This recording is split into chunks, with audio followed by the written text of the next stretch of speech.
por necessidade, porque Deus ama quem dá com alegria. Então oferte ao Senhor com alegria também o próximo, seus dízimos, suas ofertas na casa do Senhor para mantimento da obra, né? E uma questão de fé, né? O dízimo é uma questão de fé.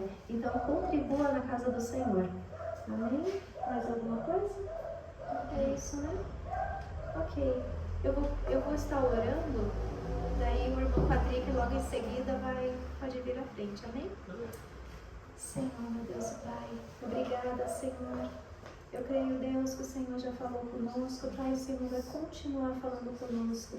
Toma, Senhor, as nossas vidas em Tuas mãos, Senhor, prepara a mensagem, Deus, que o Patrick trouxe, Senhor, nesta manhã. Prepara a vida dele, Senhor.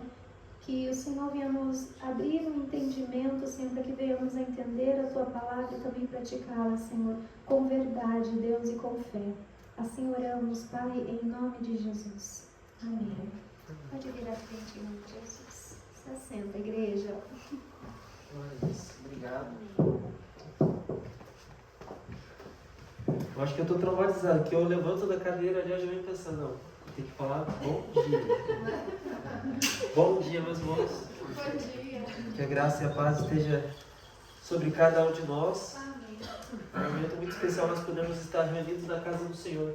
Tem muitos lugares onde existe perseguição e não existe essa possibilidade de ter esse tipo de reunião, onde nós podemos estar juntos, ouvindo da palavra do Senhor, compartilhando daquilo que Ele tem feito a cada um de nós. Convido os irmãos a abrirem a sua Bíblia em Jeremias capítulo 29. Jeremias capítulo 29, versículo 11. Hoje nós vamos estar falando sobre planos de paz em tempos de crise. E todos nós aqui já passamos por algum tipo de crise, alguma dificuldade, algum problema na vida.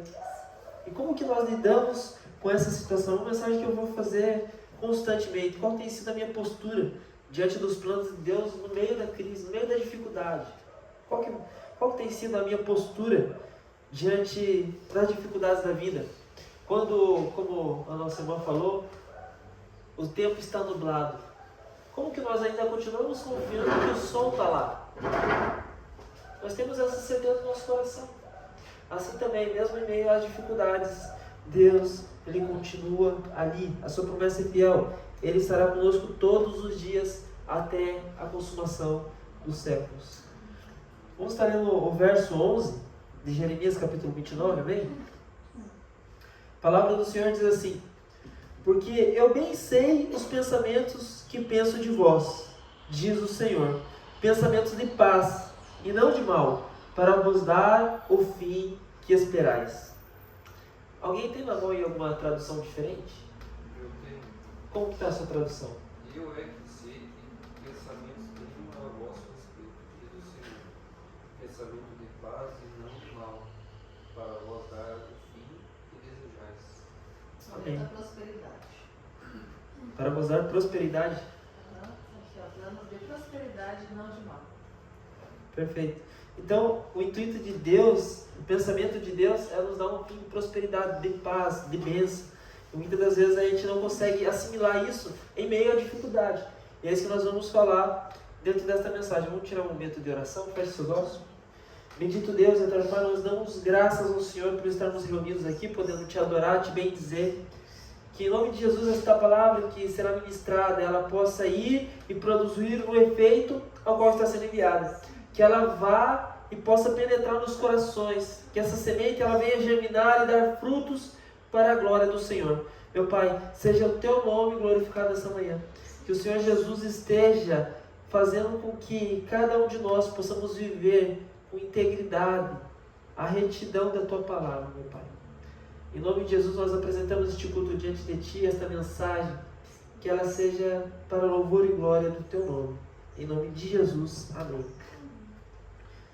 Então, o propósito dessa mensagem é que nós venhamos confiar nos planos de Deus, mesmo quando tudo parece desabar, mesmo quando Deus mostrar, entendendo que Deus ele não nos esqueceu em meio às dificuldades. No próximo slide aqui, a gente tem uma breve introdução. Eu queria estar lendo com os irmãos os versos 1 a 3 do capítulo 29 de Jeremias. Vamos estar lendo juntos? texto ele diz assim: este é o conteúdo da carta que o profeta Jeremias enviou de Jerusalém aos líderes que ainda restavam entre os exilados, aos sacerdotes, aos profetas e a todo o povo que Nabucodonosor deportara de Jerusalém para a Babilônia. E isso aconteceu depois que o rei Jeoaquim e a rainha mãe, os oficiais do palácio real, os líderes de Judá e Jerusalém, os artesãos, os artífices, foram sido deportados de Jerusalém para a Babilônia. Ele enviou a carta por intermédio de Eleasa, filho de Safã, e Gemarias, filho de Hilquias, os quais Zedequias, rei de Judá, mandou a Nabucodonosor, rei da Babilônia, e a carta dizia o seguinte, verso 4 a gente vai continuar depois. Então, aqui vai falar um pouco sobre o contexto, o que estava acontecendo quando Jeremias ele escreve essa carta. Aqui o povo de Jerusalém ele já tinha sido cercado por Nabucodonosor, já tinha perdido a batalha, já tinha sido levado cativo para a Babilônia. Eles já tinham sido deportados e a gente aprende que foram várias deportações, não foi tudo uma vez só. Foi levado primeiro os nobres, depois aqueles mais inteligentes, e depois foi levado o restante do povo que tinha alguma coisa a contribuir com Nabucodonosor. E todo esse povo foi levado para a Babilônia e foi colocado sob o jugo de escravidão para viver ali debaixo do domínio de Nabucodonosor. E quando eles estavam ali, eles viviam um período de escravidão. Alguns viviam momentos muito difíceis.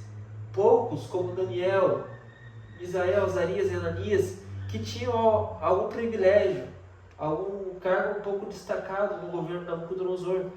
Mas a maioria deles, infelizmente, eram submetidos a trabalhos escravos. E aqui, Jeremias ele manda uma carta para esse povo. E uma coisa que eu posso aprender de lição aqui logo no começo dessa carta é que Deus ele quer falar com o seu povo independente da situação que eles estejam vivendo. Deus ele quer falar comigo, contigo, ele quer falar com aqueles que estão à nossa volta. E para isso, ele envia seus mensageiros para falar ao nosso coração. E para isso ele envia seus servos para falar com cada um de nós.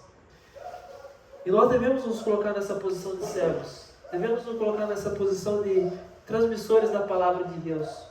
Aquilo que nós temos aprendido, nós temos que, além de colocar em prática, compartilhar com aqueles que estão à nossa volta, para que eles possam também se achegar a Cristo e reconhecer seus pecados. Esse texto também fala que a carta ela foi enviada para todas aquelas pessoas. Todas as pessoas que estavam naquela região, como escravos, a carta era para eles. Mesmo para aqueles que eram artífices, artesãos, quanto para aqueles que viviam no palácio. A carta era para todos e foi enviada através do servo do Senhor. Jeremias escreve ao povo em exílio. Jeremias ele é um profeta que vai se dedicar a advertir a nação.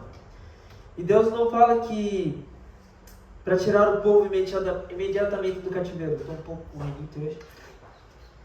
Mas que tem um plano de paz mesmo em meio à crise.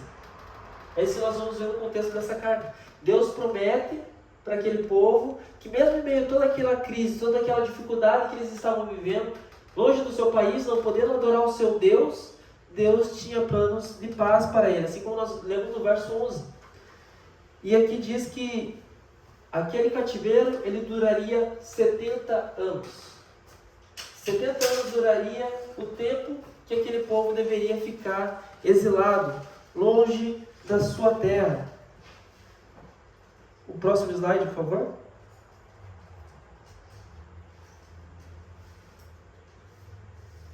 Jeremias 29, do 4 ao 7 vai dizer, aqui já é o conteúdo da carta. Assim diz o Senhor dos Exércitos, o Deus de Israel, a todos os exilados que deportei de Jerusalém para a Babilônia. Construam casas e habitem nelas, plantem jardins e comam de seus frutos. Casem-se e tenham filhos e filhas. Escolham mulheres para casar-se com seus filhos e deem as suas filhas em casamento, para que também tenham filhos e filhas. Multipliquem-se e não diminuam. Busquem a prosperidade da cidade para a qual eu os deportei e orem ao Senhor em favor dela, porque a prosperidade de vocês depende da prosperidade dela.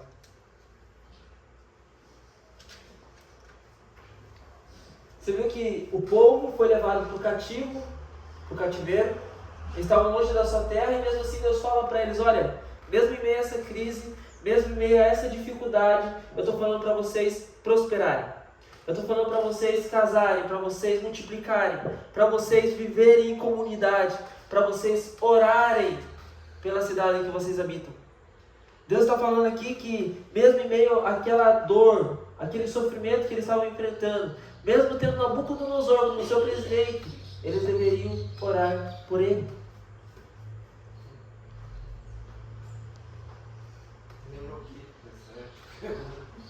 Independente da posição partidária de cada um, direita, esquerda, Lula, Bolsonaro, a realidade é que nós devemos orar por aqueles que estão investidos de poder, de autoridade, para que Deus nos dê uma vida tranquila e mansa, assim nos diz o apóstolo Paulo.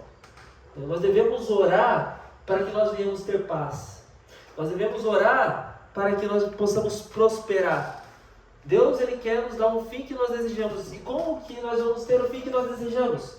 Se nós andarmos alinhados com a vontade dEle. E qual que é a vontade dEle? Mesmo em meio às lutas, mesmo em meio à crise, mesmo em meio às tormentas da vida, construam casas, habitam nelas, plantem jardins, comam dos seus frutos, casem-se e tenham filhos e filhas. Escolham mulheres para casarem com seus filhos e deem as suas filhas em casamento, para que também tenham filhos e filhas. Multipliquem-se e não diminuam. Busquem a prosperidade da cidade. Mesmo em meio à crise, devemos procurar a prosperidade. Mesmo em meio à crise, devemos procurar crescer. Mesmo em meio à crise, precisamos confiar em Deus e interceder pela nossa nação, pelo nosso bairro, pela nossa cidade, pelo nosso estado. Orar pela nossa igreja. Orar pelo prefeito de Tamandaré, não sei quem que é. Vocês conhecem? Não tenho nem ideia. Esqueci o nome. Alguém fala que esquece, eu esqueço na hora também. Agora é outro. Então, precisamos orar. A Bíblia nos ensina que disso depende a nossa paz. Da prosperidade da cidade vai vir a nossa paz.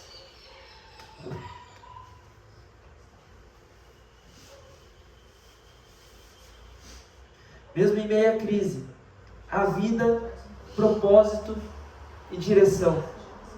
Deus está presente mesmo quando parece ausente. Às vezes você parece que está passando por um momento em que não escuta Deus falar. Às vezes parece que Ele está em silêncio. O céu está de bronze e nós não conseguimos ver o sol. Mesmo assim, o Senhor se encontra lá. Ele se faz fiel. Mesmo quando nós não conseguimos ver. Longe da terra, longe do templo, em sofrimento, mesmo assim, Deus manda mensagem: construam casas, casem-se, plantem, prosperem. Às vezes oramos para sair da crise, mas Deus quer nos ensinar a florescer dentro dela. O sofrimento, ele não é muitas das vezes por consequência de pecado. Muitas das vezes é para nos lapidar, para nos moldar. Porque existe uma diferença muito grande entre uma prova de Deus e uma tentação do diabo. A prova de Deus, ela vem para extrair o melhor de cada um de nós, para nos lapidar. A tentação do diabo vem para nos derrubar, para nos humilhar, para nos afastar de Deus. Então, por isso, diante de cada dificuldade, cada problema que nos aparece, nós devemos fazer a pergunta: isso daqui é uma tentação ou é uma prova de Deus? Um exemplo: a gente passando por algum lugar e vemos uma pessoa em necessidade. Será que isso é uma tentação ou uma provação? A gente está sendo provado a colocar nossa fé em prática para que Deus venha extrair o melhor de cada um de nós. Às vezes isso passa até despercebido, nem percebemos. É a realidade. Mas Deus nos convida, a mesmo em meio à crise, mesmo em meio aos problemas, nós florescemos, porque esse é o propósito dele. Deus não te abandona no meio do processo, Ele planta esperança no deserto. Próximo slide.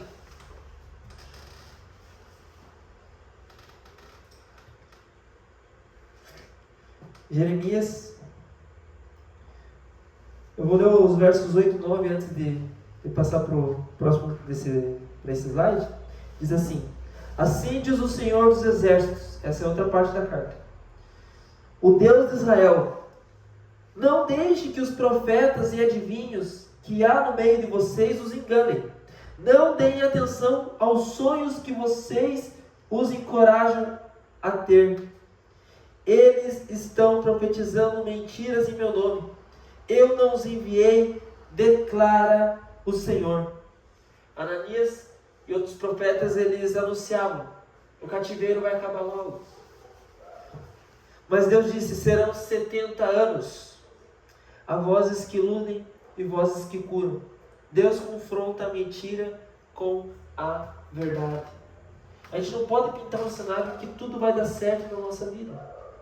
Deus não prometeu que você ia ter o carro do ano, a melhor casa, você ia ter o melhor emprego, que tudo ia dar certo na tua vida. Ele prometeu que mesmo em meio às crises, Ele estaria conosco. Mesmo em meio aos problemas, Ele está ao nosso lado. Essa é a verdade. E muitas das vezes nós invertemos isso. Queremos dar ouvido a falácias. Aquelas vozes que dizem: você vai prosperar. Você vai sair daqui, aonde você pisar a planta do teu pé vai ser teu. A pessoa sai chutando até Porsche no meio do caminho. Não sabe nem o preço de arrumar uma lata. Brincadeiras à parte. Muitas das vezes nós ouvimos palavras como essas que criam uma falsa ilusão. Em tempos difíceis, precisamos de discernimento. Nem toda promessa é de Deus, mas toda promessa de Deus, ela se cumpre. Quando nós olhamos para a Bíblia, nós precisamos discernir e precisamos ver o que é a promessa de Deus, porque a promessa de Deus ela não falha. Se eu chegar aqui e dizer para você: amanhã você está de carro novo, você fica feliz? Eu fico feliz, né? Difícil que eu não ia. Mas essa sua palavra só vai poder ser confirmada se ela é de Deus ou não, se amanhã você estiver com o carro novo. Então a gente precisa julgar os profetas, julgar a profecia, para ver se ela é de Deus. A esperança verdadeira, ela não engana, ela se sustenta na fidelidade de Deus. Nesse slide nós vamos ver o plano de Deus e a paz. O plano de Deus que é de paz, mesmo quando não parece. O plano de Deus inclui o tempo da dor. Versículo 10 e 11 vai dizer assim: assim diz o Senhor: quando se completarem os 70 anos da Babilônia, eu cumprirei a minha promessa em favor de vocês, de trazê-los de volta para este lugar. Porque eu sou que conheço os planos que tenho para vocês, diz o Senhor. Planos de fazê-los prosperar e não de lhes causar dano. Planos de dar-lhes esperança e um futuro. Era essa tradução aqui. Mesmo em meio a tudo isso, Ele falou: eu não vou tirar vocês antes do tempo. Eu tive minha experiência, né? Fiquei preso muito tempo. Mas aquilo que eu realmente cometi na minha vida era para ficar preso 1 ano e 4 meses. Apenas 1 ano e 4 meses. Eu hoje, pensando na minha condenação naquela época, eu acharia injusto eu ficar preso 1 ano e 4 meses. Deveria ficar mais. Pelo que eu fiz. Mas eu fui condenado também por um crime que eu não cometi. E eu tive que ficar 6 anos e 9 meses fechado, 6 meses semi-aberto, e já estou há quase 2 anos de tornozeleira. Então veja o tanto tempo que eu tive que passar. E mesmo sabendo que era injusto, mesmo sabendo que aquilo ali era uma injustiça que tinha acontecido, Deus ele fez eu ficar lá até o último momento. Ele não me tirou antes de lá. Muitas das vezes a gente se pergunta, mas por quê? Por que isso? Além de não ter sido eu que cometi, eu me converti no meio do caminho. O Senhor não devia fazer algo sobrenatural para me tirar de lá? Mas a realidade é que Ele não vai tirar no meio do processo. Ele vai deixar a gente passar. Muitas das vezes, a gente não é livrado de passar. Não é livrado de passar pela tormenta, pela dor. Mas Deus concede a sua graça para que nós aguentemos o caminho. Deus garante, depois de 70 anos, eu vos visitarei e cumprirei a minha boa palavra. Quando acabou o tempo, Deus cumpriu a boa palavra dele. E cumpriu de uma maneira extraordinária na minha vida. Ele me tirou de lá, me deu um lar, me deu uma família, me deu um trabalho. E hoje eu tenho vivido o propósito e os planos de Deus. Só 10%. Hã? Só 10%, 70 anos. É. E é isso. Mesmo em tempos de crise, o plano maior, Deus, ele vem além do agora, além desse momento. A gente às vezes se limita aqui, agora, não, meu Deus, não aguento mais. Mas quantas vezes nós passamos por coisas piores no passado? Nós devemos olhar para aquilo como um marco, dizendo, não, Deus foi fiel, Ele vai ser fiel agora também. O problema é se a gente viver eternamente em crise. Aí a gente tem um problema.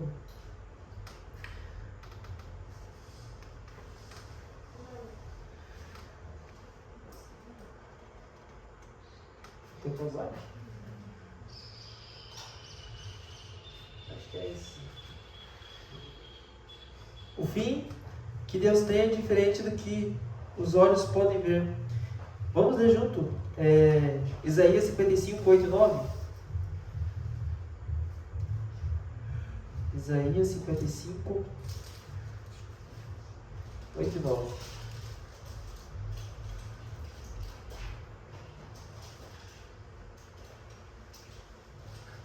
A palavra do Senhor diz assim: porque os meus pensamentos não são os vossos pensamentos, nem os vossos caminhos os meus caminhos, diz o Senhor. Porque assim como os céus estão mais altos do que a terra, assim são os meus caminhos mais altos que os vossos caminhos, e os meus pensamentos mais altos que os vossos pensamentos, diz o Senhor. Veja, os propósitos dele, os planos dele, os pensamentos dele são muito maior do que nós podemos imaginar. Está além. Então, quando nós estamos passando por um momento de crise, por um momento de dificuldade, nós devemos parar e pensar: não, existe luz no fim do túnel. Existe um sol que brilha além dessa nuvem. Eu escutei uma história certa vez de um cabo que ele foi convidado pelo seu superior para ir junto com ele até outra cidade buscar a filha dele que estava saindo da escola.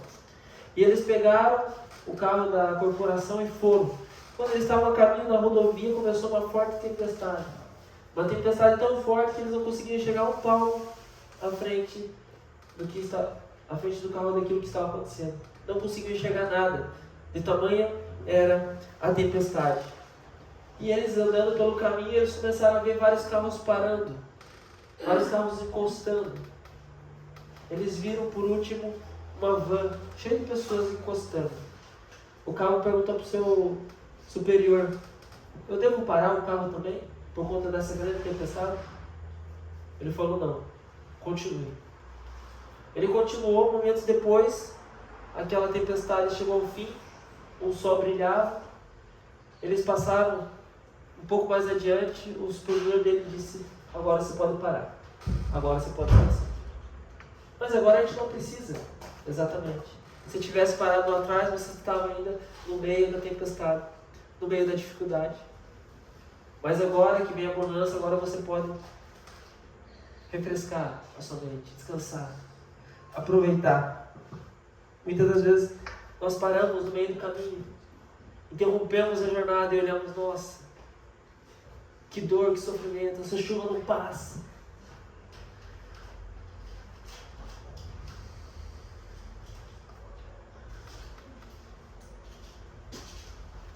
O fim que Deus tem é diferente do que os olhos humanos veem.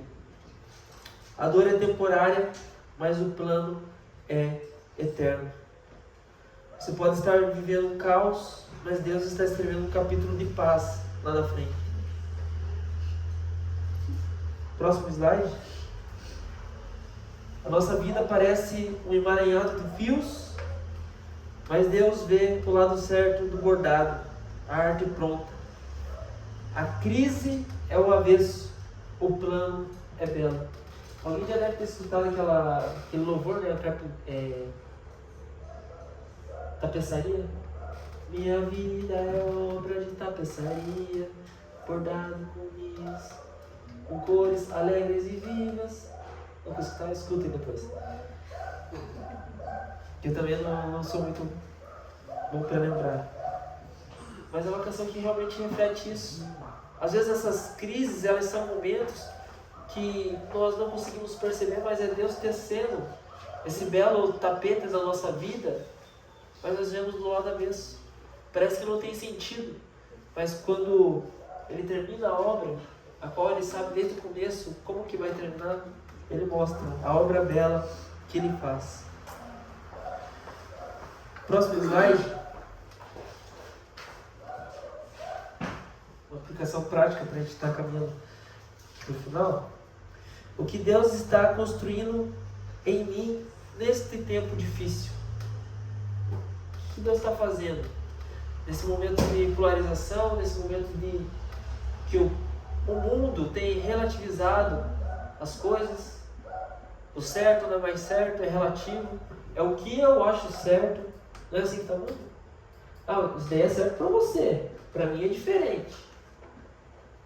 A liberdade de expressão se tornou uma ditadura, porque tem sido invertidos os valores. A família, ela não é mais uma prioridade. Casamentos, eles são dissolúveis, não tem mais a firmeza. Nós vivemos numa sociedade em que apresenta os seus desafios. O que Deus está construindo em mim? Será que nós temos construído esse caráter firme? De que não, meu casamento ele é inabalável. No sentido de que eu sigo, não pelo que eu sinto, mas sim por mandamento. Porque Deus falou, ame. Deus falou, não se separe. E é assim que nós devemos caminhar. O casal ele deve cultivar o amor, deve cultivar a paixão, mas quando o sentimento se esvai por algum motivo, o que resta é a convicção da palavra de Deus.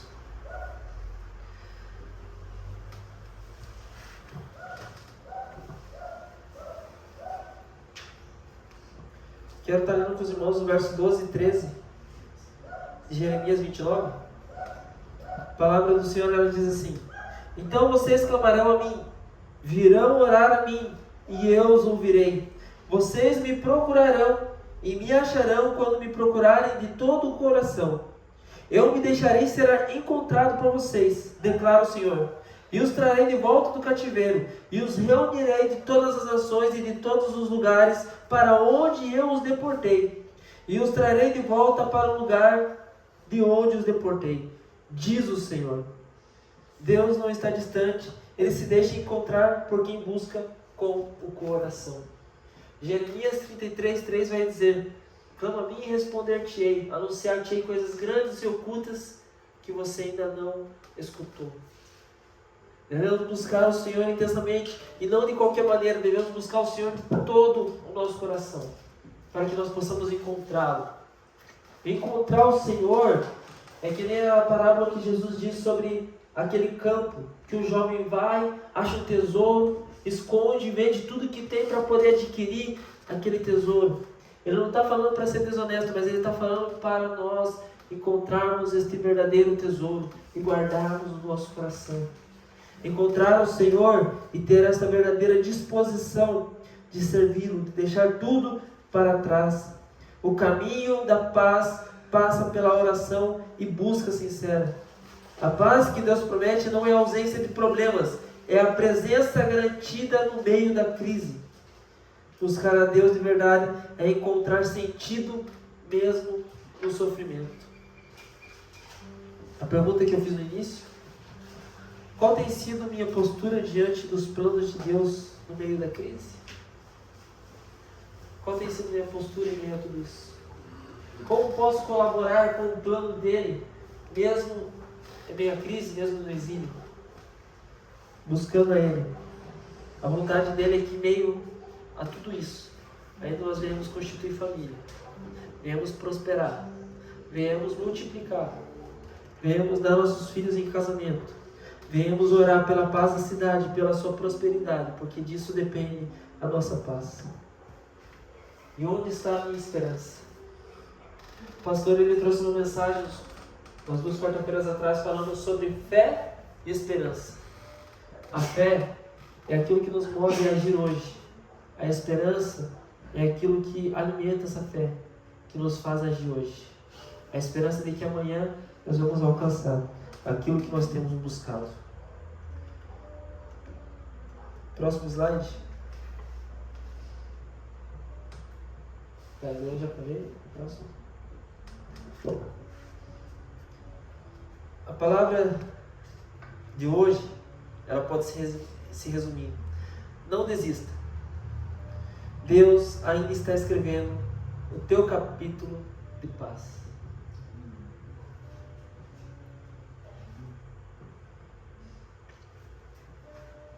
Mesmo na crise, o plano é de paz. Confie, plante, ore, espere. Há um fim esperado, a paz prometida. Amém. Eu gostaria de convidar os irmãos a se colocarem de pé. Eu gostaria de orar com vocês. Quero convidar os irmãos a confiar nos planos de Deus, mesmo que eles fujam muitas das vezes ao nosso controle.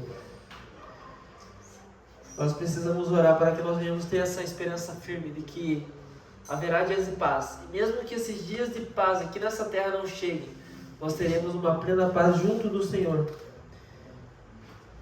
Mas eu creio que nós viveremos tempos de paz. Você não está esquecido. Você está dentro do plano de Deus. Vamos orar.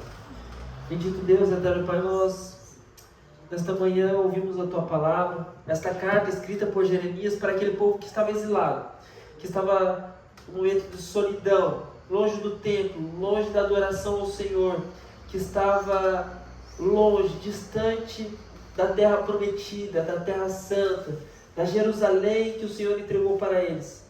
Meu Pai, aquele povo recebeu uma carta que dizia, uma carta que falava: prosperem, orem, busquem, procurem a paz, empenhem-se por encontrá-la, case-se, deem em casamento, multipliquem-se. Meu Pai, que mesmo em meio à crise, cada um aqui, inclusive eu, meu Pai, nós queremos prosperar, queremos em nome de Jesus crescer espiritualmente, materialmente, socialmente, meu Pai. Queremos crescer na Tua presença para a glória do Teu nome. Meu Pai, em nome de Jesus, que esta congregação, que esta igreja, ela seja edificada nas bases da rocha que é o Senhor Jesus. Que esta igreja ela venha crescer em nome de Jesus em graça e conhecimento e estatura diante de Deus e dos homens. Que ela venha ser representativa aqui neste lugar. Que ela, em nome de Jesus, ela venha fazer a diferença aonde ela se encontra. Que se algum dia ela tivesse que sair daqui, as pessoas não pensem: ufa, ainda bem que eles foram embora, mas pensem: poxa vida, como eles faziam a diferença aqui. Em nome de Jesus, que esta igreja ela possa ser edificada desta maneira, fazendo com que cada casa, cada estabelecimento, onde uma pessoa bater a palma ou entrar dentro dele, possa perguntar: sabe onde se encontra aquela igreja? Sim, é ali. Porque ela é representativa dentro dessa comunidade. Faz isso, meu Pai. Eu sei que o Senhor é todo poderoso. O Senhor pode fazer infinitamente mais do que tudo quanto nós pedimos ou pensamos. Meu Pai, nós sabemos que os Teus planos é de paz. Nós sabemos que os Teus planos são maiores que os nossos. Então, em nome de Jesus, meu Pai, opera nesta comunidade. Mas assim como a carta também continua, não deixe as pessoas darem ouvidos, meu Pai, para falsos profetas, darem ouvidos, meu Pai, para pessoas que apenas querem massagear o ego delas, que apenas querem pregar uma mensagem para encher igrejas. Meu Pai, que essas pessoas possam cair na real, que elas possam, em nome de Jesus, compreender e procurar a verdadeira palavra, a palavra da salvação, aonde elas se encontrarem. Que em nome de Jesus nós possamos, assim como diz a Tua palavra, buscar ao Senhor de todo o nosso coração, até que possamos encontrar. Em nome de Jesus, esta é a minha oração. Coloca nas Tuas mãos nossos momentos de crise, nossos momentos de dificuldade. Peço que o Senhor nos livre deles, mas se for Teu propósito, fazer com que nós venhamos passar por eles, que o Senhor nos dê a Sua graça. Em nome de Jesus. Amém. Graças a Deus. Louvado seja o nome do Senhor. Amém? Vamos louvar o Senhor? Amém.